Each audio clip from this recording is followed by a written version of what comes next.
हिजो जुन एउटा इन्सिडेन्ट भएको थियो है, यत्रो ठुलो खोलामा यो खोला धेरै नै घटेछ, धेरैभन्दा पनि धेरै नै आधी नै घटेछ है।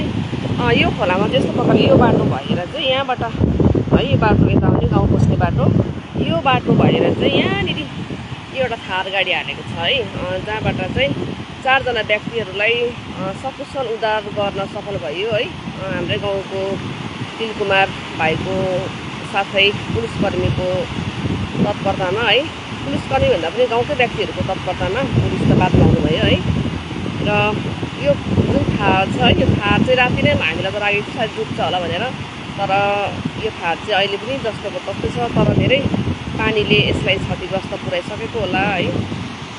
तपाईँहरूले पनि हेर्नुहोस् यहाँनिर हिजोको जुन हाम्रो राति हाम्रो गाउँमा भएको एउटा इन्सिडेन्ट थियो है, एउटा इन्सिडेन्ट भन्दा पनि एक्सिडेन्ट भन्दा भयो होला है, त्यो चाहिँ अहिले यस्तो भएको छ।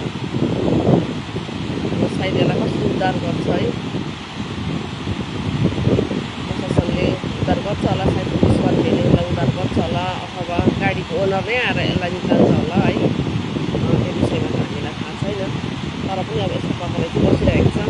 यहाँ बसिरहनु भएको छ, यहाँ गाउँकोहरू पनि आउँदैछ हेर्नुको लागि। मलाई त नदेखाउँ है, यहाँ मुखै धोएको छुइनँ नि म फेरि, मलाई नदेखाउँ है, लाइभमा मुखै नदिएको छु। राति आइनस् त है, राति आइनस् ए गाडी उयो गाडीलाई बगाएको हो, आऊ गाडीलाई बगाएको हो। कहाँ थियो पहिला? ए गाडी कहाँ थियो पहिला? ए यो रोडमै थियो होला, बाटोमा यो बाटो पार गर्नेमै थियो होला, थियो होला होइन, थियो है, यहाँ थियो र त्यो गाडीलाई बगाएर चाहिँ यहाँनिर पुऱ्याएछ। धन्य अब त्यो गाउँको मान्छेहरू चाहिँ भाग्य, गाडीको मान्छे चाहिँ भाग्यवश बाँच्न सक्यो है, किनभने कति जग्गामा त गाडी सबै बगाउँछ। म त के अरे कति अब हामीले त बाहिर टिभीतिर हेर्थ्यौँ नि है, भिडियोतिर हेर्थ्यौँ नि, अब क्या बचाउ बचाउ भन्दै बाहिर बस्छ, तर अब हेर्दा हेर्दै बगाएर लान्छ नि, त्यस्तै हुन्छ जस्तो लागेको के। धन्य अब बाँच्यो, राम्रो भयो। त्यस्तो छ अवस्था अहिले चाहिँ यो गाडीको चाहिँ, तल हेर्नु सक्नुहुन्छ हाम्रो कति राम्रो मौसम छ नि हाम्रो गाउँको चाहिँ।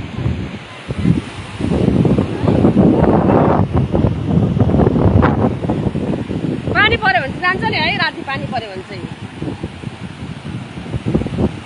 आज त अन्त 15 तारिक, आज त हाई अलर्ट गरेको छैन पानीको, पानी पुरा आउँछ भनेर।